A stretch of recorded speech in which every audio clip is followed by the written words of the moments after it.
प्रिय श्रोतागण, आप सभी को प्रणाम। आज के इस वीडियो में हम जानेंगे कि सनातन धर्म का वास्तविक आधार क्या है, सनातन धर्म है क्या। अगर आप जगह जगह जाएंगे तो आपको अनेकों ऐसे लोग मिलेंगे जो कहेंगे कि भगवत गीता ही हमारा आधार है।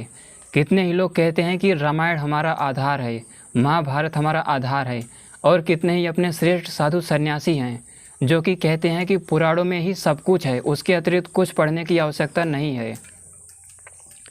लेकिन क्या आपको पता है कि जब हमारे ऋषि महर्षियों की उत्पत्ति हुई थी, सृष्टि के आदि में जब उन्होंने वेदों को समाधि अवस्था में ईश्वर से जाना था, तो उन्होंने वेद को ही जाना था। इसीलिए सनातन धर्म का वास्तविक आधार वेद है।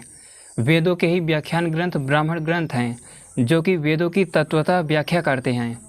सृष्टि आदि से लेकर अब तक जितने भी ऋषि महर्षि महापुरुष लोग थे, चाहे वे भगवान विष्णु हों, महर्षि भगवान भृगु हों, महर्षि ब्रह्मा जी हों, महादेव भगवान शिव हों, राजा इक्ष्वाकु हों, भगवान अगस्त्य हों, भगवान श्री राम हों, भगवान विश्वामित्र जी हों, महर्षि सर्वंग हों, भगवान श्री कृष्ण हों, महर्षि वेदव्यास जी हों, ये लोग बहुत बड़े वैज्ञानिक हुआ करते थे जो वैदिक विज्ञान के माध्यम से पूरे ब्रह्मांड को तत्वतः जानते थे।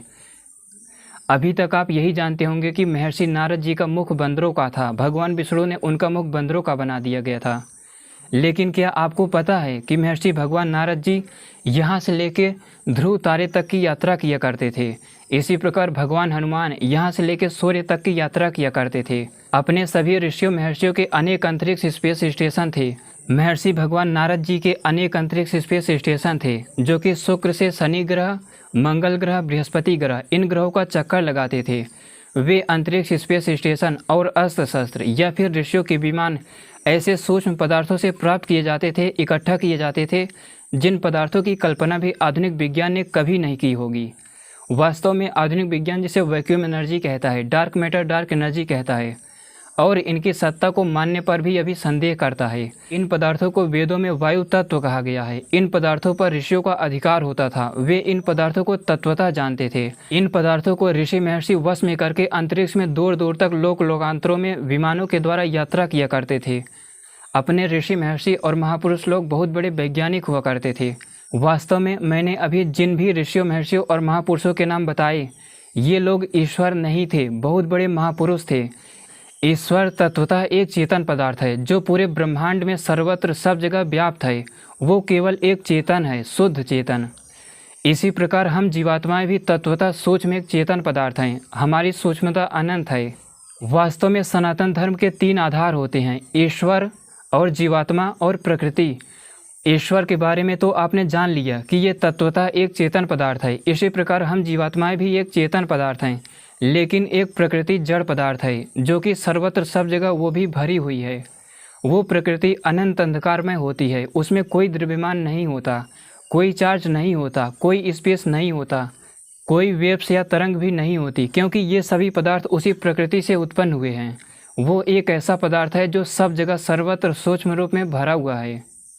जहाँ से आज आधुनिक विज्ञान समाप्त हो जाता है, वहाँ से ऋषियों के विज्ञान की यानी वैदिक विज्ञान की शुरुआत होती है। अगर सनातन धर्म की बात करें तो सबसे सूक्ष्म स्तर पर सर्वत्र व्यापक एक चेतन पदार्थ है जिसे ईश्वर कहते हैं। उसके बाद हम जीवात्माएं हैं, और उसके बाद प्रकृति पदार्थ है जो कि सर्वत्र सब जगह भरी हुई है, पूरे ब्रह्मांड में, ब्रह्मांड के बाहर भी और अंदर भी। उस प्रकृति से सबसे पहले काल के द्वारा महत तत्व की उत्पत्ति होती है। फिर उस महत तत्व से अहंकार तत्व उत्पन्न होता है। अहंकार तत्व से फिर मनस तत्व की उत्पत्ति होती है। फिर काल मनस तत्व को प्रेरित करके अलग अलग प्रकार के प्राण व छंद रूपी वाइब्रेशन को उत्पन्न करता है। जो भी आप वेदों में छंदों को देखते हैं, गायत्री, उषड़ी, कनुष्टुप, बृहति, पंक्ति, त्रिष्टुप, जगती, दैवी, याजुषी, प्राजापत्या, सामनी, आसुरी, आर्ची, आरसी, ब्राह्मी, ये सृष्टि में बहुत सूक्ष्म पदार्थों के रूप में होते हैं। इन्हीं पदार्थों के विशेष संयोग से स्पेस यानी अंतरिक्ष की उत्पत्ति होती है। उसके बाद प्राण व छंदों के विशेष मेल से वायु तत्व, जिसे वैक्यूम एनर्जी और डार्क मैटर, डार्क एनर्जी कहा जाता है, इन पदार्थों की उत्पत्ति होती है।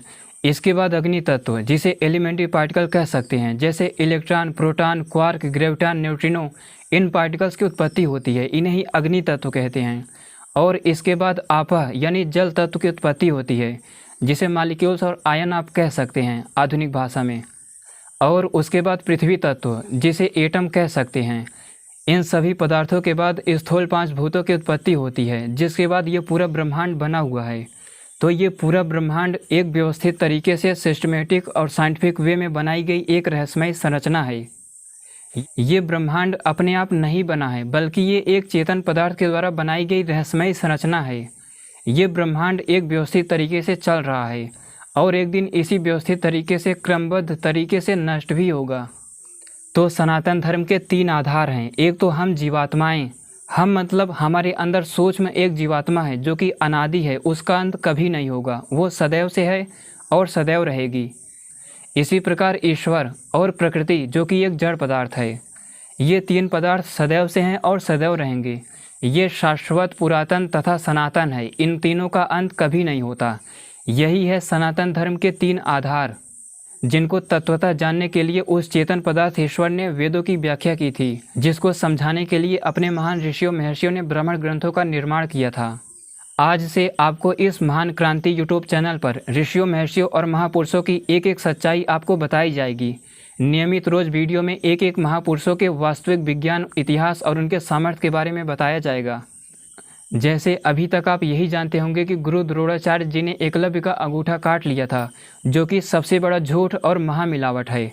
इसी प्रकार आप यही जानते होंगे कि भगवान श्री कृष्ण ने बर्बरीक का गला काट दिया था, जो कि एक महामिलावट है। बर्बरीक एक बहुत बड़ा वैज्ञानिक था, जिसने भगवान श्री कृष्ण के नियंत्रण और निर्देशन में अंतरिक्ष में एक स्पेस स्टेशन का निर्माण किया था। इसी प्रकार माता द्रौपदी के भी एक ही पति थे। इसी प्रकार रामायण में भी जितनी मिलावट हुई है, जैसे महर्षि भगवान नारद के बारे में, इन सबको एक एक तथ्य और प्रूफ के साथ अगले वीडियो से आपको बताया जाएगा। तो मुझे लगता है कि वीडियो आपको अच्छा लगा होगा। वीडियो को पूरा देखने के लिए धन्यवाद।